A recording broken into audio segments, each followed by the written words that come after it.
ஐடியமன் channel வியூவர்ஸுக்கு வணக்கம். இன்னைக்கு அரசியல் சூழல்ல நிறைய கேள்விகள் இருக்கு, நிறைய விஷயங்கள் நடந்துட்டு இருக்கு. அதை பத்தி தான் நம்ம அரசியல் விமர்சகர் மகாதேவன் சார் கூட பேசலாம். வணக்கம் சார்.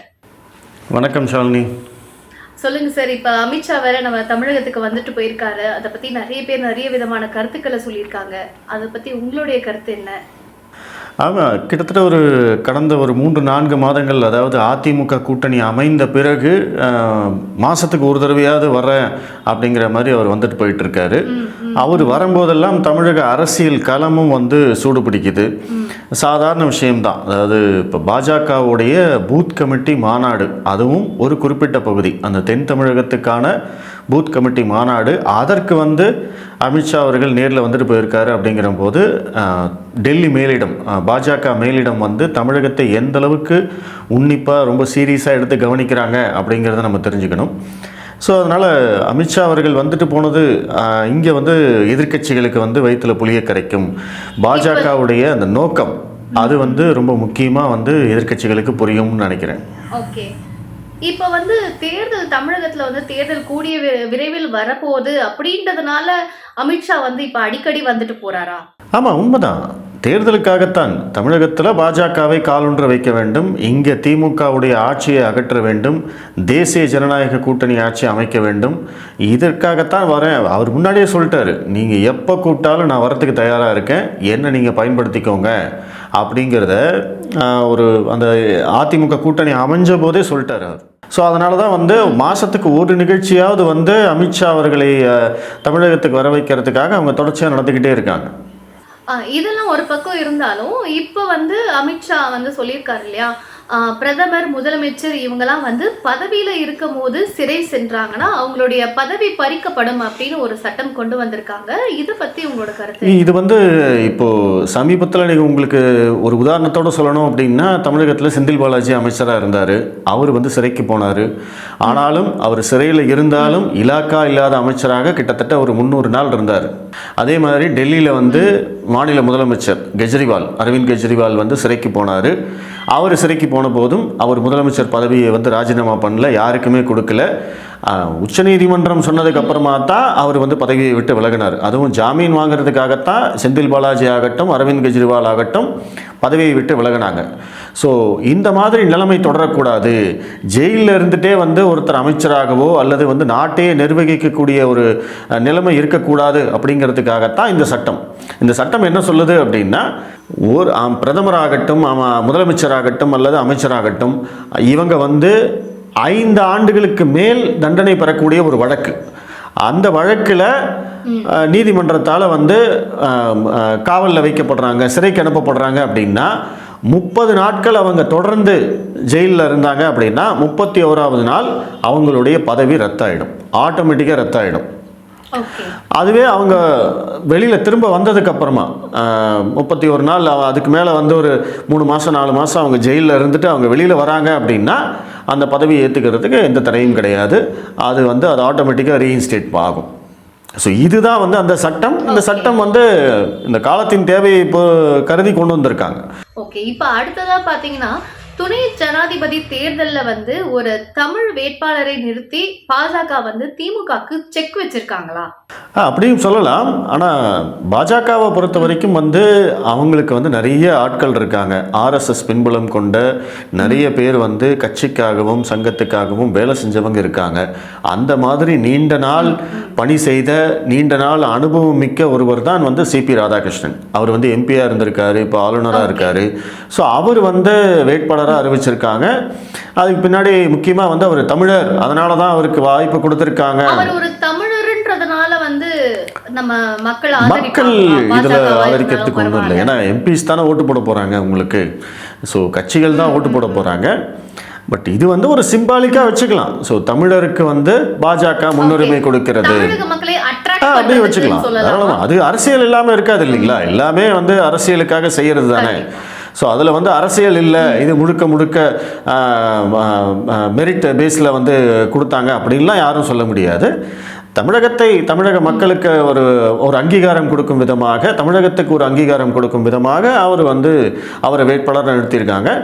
பட் அதே சமயம் திமுக அவரை ஆதரிக்க மாட்டேன் அப்படிங்கிற மாதிரி சொல்லிட்டாங்க. அவர் RSS பின்புலம் கொண்டவர் அப்படின்லாம் சொல்லியிருக்காங்க. பட் இதே சிபி ராதாகிருஷ்ணன் 1999 இதே RSS பின்புலம் கொண்ட சிபி ராதாகிருஷ்ணனை தேர்தலில் ஜெயிக்க வைத்ததும் இதே திமுக கூட்டணி தான். போன மாசம் இது இந்த மாசம் கதையெல்லாம் இருக்கு. ஆமாங்க, திமுகவும் பாஜகவும் கூட்டணியில் இருந்தாங்க. 1999 2004 வரைக்கும் 2 கட்சியும் கூட்டணியில் இருந்தது. அந்த தேர்தலை சந்தித்த போது கோவை பாராளுமன்ற தொகுதியில் போட்டியிட்டவர் திரு சிபி ராதாகிருஷ்ணன் அவர்கள். திமுகவுடைய ஆதரவோடு தான் அவர் வெற்றியை அடைஞ்சார். அவர் எம்பியே ஆனார். ஓகே, யார் ஒரு காலத்துல ஒரு சிபி ராதாகிருஷ்ணனுக்கு எந்த கட்சி திமுக ஆதரவு கொடுத்துச்சோ இப்ப அதே கட்சி எதிர்ப்பு தெரிவிக்கிறாங்கன்றது ஒரு முரண்பாடு. அதுதான் நீங்க சொன்ன மாதிரி செக்கு. நீங்க சொன்னீங்க இல்லையா ஃபர்ஸ்ட் செக் வச்சிருக்காங்களான்னு, அதுதான் செக்கு.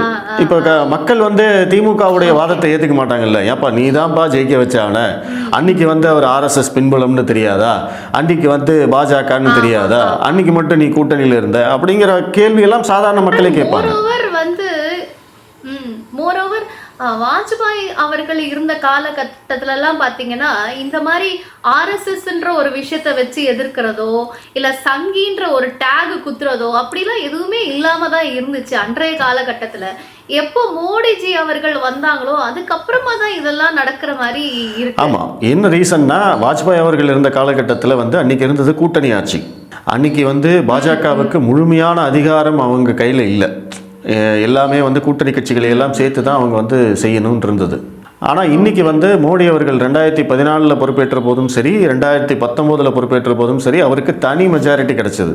ஆனா அன்றைய காலகட்டத்துல இந்த அளவுக்கு பாஜக மேல விமர்சனமே இல்லை. மக்கள் எல்லாமே தமிழக மக்கள் கூட ரொம்ப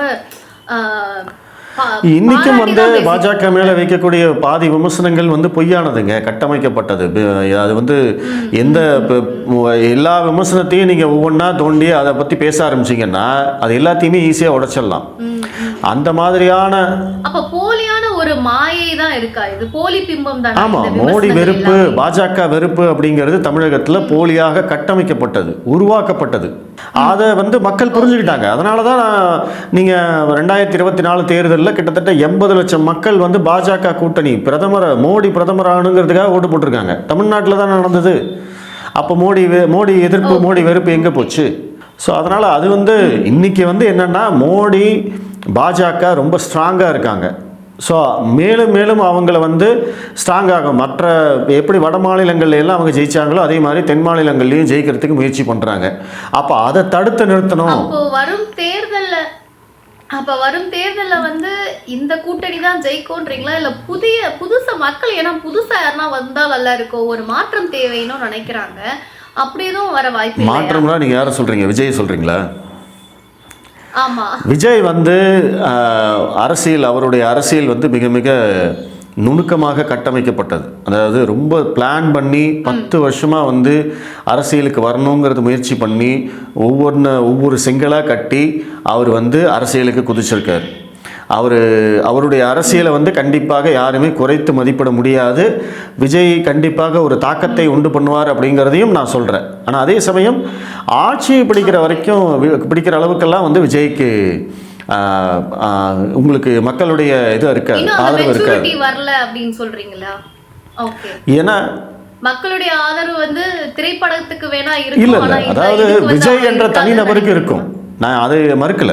இப்போ விஜய் தமிழ்நாட்டில் எந்த தொகுதியில் நின்னாலும் அவர் வெற்றி பெறக்கூடிய ஒரு வாய்ப்பு இருக்கக்கூடிய வேட்பாளர்.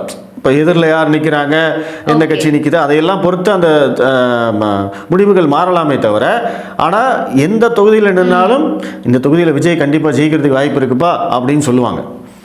ஒரு 30-35% வாக்குகளை அவரால் எடுக்க முடியும். ஆனால் விஜய் முகத்தை காட்டி அவர் ஒருத்தருக்காக மீதி இருக்கிற 233 தொகுதியிலையும் மக்கள் ஓட்டு போடுவாங்க, விஜய்க்காக ஓட்டு போடுவாங்க அப்படின்னு சொன்னீங்கன்னா அதுதான் அங்கே நடக்காது. இப்போ இதுதான் விஜயகாந்துக்கும் நடந்தது. விஜயகாந்த் அரசியலுக்கு வந்தார், தேர்தலில் நின்னார், அவர் மட்டும்தான் ஜெயிச்சார், மீதி அத்தனை பேருமே தோற்று போனாங்க. அவர் ஒரு 8.5% வந்து ஓட்டு வாங்கினார். ஸோ இதுதான் வந்து விஜய்க்கும் நடக்கும். இப்போ நீங்கள் உங்கள் தொகுதியில் வந்து விஜய் நின்னாலுமே நீங்கள் வந்து ஃபஸ்ட்டு ப்ரெஃபரன்ஸ் அவருக்கு கொடுக்கறதுக்கு வாய்ப்பு இருக்குது. ஆனால் விஜய் கட்சியை சேர்ந்த ஒருத்தர் நின்னார் அப்படின்னா அவர் யார் என்னன்னே உங்களுக்கு தெரியாது இல்லை. அப்போ அதிமுகவை சேர்ந்தவரை உங்களுக்கு தெரியும், ஏன்னா அவங்க ஏற்கனவே பலமுறை தேர்தலில் நின்றுருப்பாங்க. திமுகவை சேர்ந்தவரை உங்களுக்கு தெரியும், அவங்க பலமுறை தேர்தலில் நின்றுருப்பாங்க. அங்கே வந்து அடுத்த கட்ட தலைவர்கள் இருப்பாங்க. இவங்கெல்லாம் இருக்கிற போது பாத்தீங்கன்னா உங்களுக்கு இல்ல தேர்தல் வேட்பாளரை தெரிஞ்சு ஓட்டு போடுறதை விட அந்த சின்னம் இரட்டை இலையா சூரியனா அப்படின்ற ஒரு வாக்கு தான் வந்து நம்ம தமிழகத்துல இருந்தது. இன்னொரு பக்கம் பாத்தீங்கன்னா நம்ம முதலமைச்சர் ஸ்டாலின் அவர்கள் வந்து தமிழர் அல்லாத சுதர்ஷன் ரெட்டிக்கு தான் எங்களுடைய ஆதரவுன்னு சொல்லியிருக்காரு. அதை பத்தி உங்களோட கருத்து என்ன? அதுவும் அங்கேயும் வந்து அதே தான் சொல்லியிருக்காரு. அதுக்கு தான் வந்து இந்த RSS பின்புலம் கொண்டவரை ஆதரிக்க மாட்டோம்னு சொல்லி காமெடி பண்ணாங்க. பட் அவங்க வந்து இந்தி கூட்டணி வேட்பாளருக்கு தான் வந்து ஆதரவு கொடுப்பாங்க. ஏன்னா அவர் அது இல்லாமல் அவர் வந்து தெலுங்கர் வேறு, காங்கிரஸ் கட்சியை சேர்ந்தவர். ஸோ தெலுங்கர் அப்படிங்கிற போது திமுகவுக்கு கொஞ்சம் கூடுதல் பாசம் இருக்கும். அது ஓகே, நிறைய பேர் வந்து கலைஞர் அவர்களையே வந்து தெலுங்கர் அப்படின்லாம் சொல்லி விமர்சனம்லாம் இல்லைங்க, அது உண்மைதான். அவங்க வந்து தெலுங்கு அந்த பக்கம் இருந்து வந்தவங்க தான் அப்படின்னு சொல்லுவாங்க. இப்போ தமிழ் தேசியம் பேசுகிறவங்க அத்தனை பேருமே அதை வந்து தொடர்ச்சியாக விமர்சனம் பண்ணிக்கிட்டே தான் இருக்காங்க. இப்போ இவங்க வந்து இன்றைக்கி சுதர்சன் ரெட்டி, அதுக்கு முன்னாடி இப்போ கலைஞர் கருணாநிதியோடைய சிலையை திறந்து வச்சவரே வெங்கையா நாயுடு தான். அங்கிருந்து அவரை கூட்டிட்டு வந்து தான் அந்த தாய்மொழி பற்றின் காரணமாக தான் இந்த அப்படித்தான் வந்து இங்கே விமர்சனங்கள் வரும். அது அப்படித்தான். இவங்க வந்து அப்துல் கலாம் அவர்கள் நின்ற போதே இவங்க ஆதரிக்காதவங்க. அப்புறம் அப்துல் கலாமை விடவுமா இன்னைக்கு வந்து CP ராதாகிருஷ்ணனை ஆதரிச்சிட போகிறாங்க. ஸோ அதனால் அது ஒன்றும் இது கிடையாது. பட் இந்த மாதிரி அரசியல் ரீதியாக விமர்சனங்கள் வரும். பார்த்தீங்கன்னா ஆனா சொல்றது என்னவோ தமிழர்களுக்கு எதிராக தமிழ்நாட்டுக்கு எதிரான பாஜகவுக்கு வந்து நாங்க ஆதரவு தர மாட்டோம். அதுதாங்க, அது எல்லாமே போயிங்க. தமிழகத்துக்கு எதிராக பாஜக என்ன பண்ணிடுச்சு? நீங்க ஒவ்வொரு பாயிண்டா எடுத்து பேசணும்னா ஒண்ணுமே கிடையாது. இவங்க என்னன்னே சொல்ல மாட்டாங்க. இங்கே திரும்ப திரும்ப அந்த பொத்தாம் பொதுவாக ஒரு ரிட்டாரிக்காக பேசிக்கிட்டே இருப்பாங்க. பாஜக தமிழகத்தை வஞ்சிக்கிறது, மாநிலத்தை இப்போ தமிழக மக்களுக்கு துரோகம் செய்கிறது, நிதி கொடுக்க மாட்டேங்கிறாங்க, மாநில உரிமைகளை பறிக்கிறார்கள், இந்த மாதிரி சொல்லிக்கிட்டே இருப்பாங்க. நீங்கள் நிறுத்தி சரி என்னங்க வஞ்சிக்கிறாங்க அப்படின்னு நீங்கள் கேட்டிங்கன்னா அதுக்கு பதில் இருக்காது. சரி, மாநில உரிமைகளை பறிக்கிறாங்கன்னு சொல்கிறீங்களே, என்ன உரிமையை உங்கள்கிட்ட பறிச்சிட்டாங்கன்னு நீங்கள் நிறுத்தி கேட்டிங்கன்னா அதுக்கு பதில் சொல்ல மாட்டாங்க. சரி, நிதி தரணும்னு சொல்கிறீங்களே, எவ்வளோங்க தரணும் அப்படின்னு நீங்கள் கேட்டிங்கன்னா அதுக்கு பதில் வராது. ஆனால் திரும்ப திரும்ப திரும்ப கீரல் விழுந்த ரெக்கார்டு மாதிரி இந்த ரிட்டாரிக் இந்த ஒரு பொதுப்படையாகவே குற்றச்சாட்டை சொல்லி சொல்லி சொல்லி அதை வந்து மக்கள் மனசில் பதிய வச்சு பாஜகவுக்கு எதிரான ஒரு மனநிலையை வளர்ப்பது தான் திமுகவுடைய நோக்கம். அதைத்தான் வந்து ஸ்டாலின் அவர்கள் திரும்ப திரும்ப செஞ்சுக்கிட்டே இருக்கார். பட் அது இன்றைக்கி மக்களுக்கு வந்து அது புரிஞ்சு போச்சு. நீங்கள் எத்தனை நாளாக வந்து பாஜகவை காமிச்சு ஏமாற்ற முடியும்? நீங்கள் அதுக்கும் ஒரு எல்லை இருக்குது இல்லையா? மக்கள் வந்து 2019 நம்பினாங்க, 21 நம்பினாங்க, 24 வந்து நீங்கள் கூட்டணி இருந்ததுனால தான் நீங்கள் ஜெயிச்சிங்க. அப்படி இல்லைன்னா அன்றைக்கே வந்து உங்களுக்கு கிட்டத்தட்ட வந்து ஒரு 15 சீட்டு அதிமுக பாஜக கூட்டணி அடிச்சிருக்கலாம். ஆனால் அன்றைக்கி கூட்டணி அமையாதனால தான் அன்றைக்கி திமுக ஜெயிச்சது. இப்போ அவங்க 2 பேரும் கூட்டணி அமைச்சிட்டாங்க. 2026 தேர்தலில் திமுகவுக்கு ஒரு மாபெரும் சவால் காத்துக்கிட்டு இருக்கு. அவ்வளோதான். அரசியல் அப்படின்னாலே பலவிதமான விமர்சனங்கள் வரும். நம்மளும் அதை பத்தி தொடர்ந்து பேசலாம். மீண்டும் அடுத்த நிகழ்ச்சியில் சந்திப்போம். நன்றி.